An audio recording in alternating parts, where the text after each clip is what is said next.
மேட்டுப்பாளையம் வாழைக்காய் ஏல மையத்தில் நேந்திரம் வாழைத்தார் அதிக விலைக்கு விற்பனையானதால் விவசாயிகள் மகிழ்ச்சியடைந்தனர்.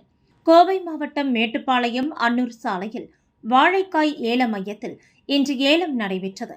மேட்டுப்பாளையம் மற்றும் அதன் சுற்றுவட்டார பகுதிகளைச் சேர்ந்த விவசாயிகள் வாழைத்தார்களை விற்பனைக்காக கொண்டு வந்திருந்தனர்.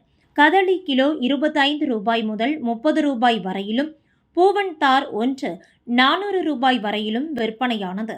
இதேபோல் செவ்வாழை 800 ரூபாய் முதல் 1000 ரூபாய் வரை விற்பனையானது. சபரிமலை சீசன் என்பதால் கேரளாவில் நேந்திரம் பழத்திற்கு கிராக்கி ஏற்பட்டுள்ளது. இதனால் நேந்திரம் வாழைத்தார் 1 கிலோ 70 ரூபாய் வரை விற்பனையானது. இதனால் விவசாயிகள் மகிழ்ச்சி அடைந்துள்ளனர்.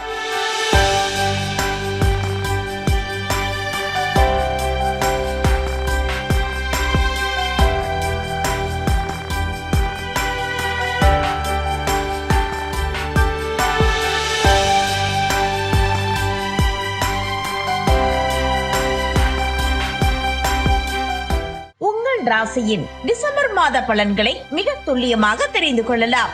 மயிலாடுதுறை வளைகுடியில் வழங்குபவர் RK பானு.